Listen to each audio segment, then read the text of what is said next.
கஷ்டமான விஷயம் என்ன தெரியுமா? நான் எதையுமே கண்டுக்க மாட்டேன்ற எண்ணம் நமக்குள்ளார புதைச்சிக்கிட்டோம், நமக்குள்ளார நினச்சிக்கிட்டும் இருக்கிறது. ஆனால் நம்ம தான் ரொம்ப மென்மையான மனசோடையவங்க. எல்லாமே மனசுக்குள்ளார ஓடும். யாரை நம்ம பற்றி எதுவும் தப்பாக சொன்னாலும் அது நம்மளை ரொம்ப தொந்தரவு பண்ணும். நம்மளால் அடுத்தடி எடுத்து வைக்க முடியாது. ஆனால் நான் எதுவுமே கண்டுக்க மாட்டேன். என்னால் எதையும் தாங்க முடியும். நான் எதையும் சாதிப்பேன். யார் என்ன சொன்னா என்ன, நான் நல்லா இருப்பேன். நான் எதையும் சாதிச்சிருவேன் அப்படின்ற இருக்கிற எண்ணம் ரொம்ப கஷ்டம். மனசை போட்டு உறுத்திக்கிட்டே இருக்கு. கதறி அழுகணும்னு தோணுது.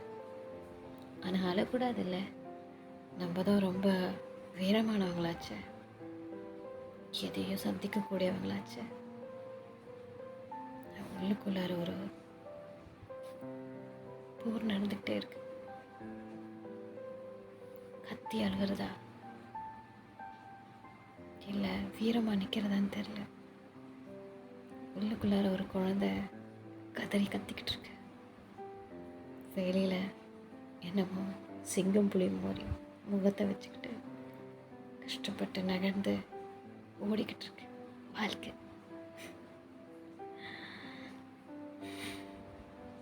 வீரமானவங்களே கிடையாது. அதே மாதிரி கோழையாக இருக்கிறவங்களாம் கோழைகளே கிடையாது. நான் வீரமான மாதிரி நடிக்கிறேன், ஆனால் உடஞ்சி கிடக்கிறேன். நீ அப்படித்தானே? பார்த்துக்கலாம்.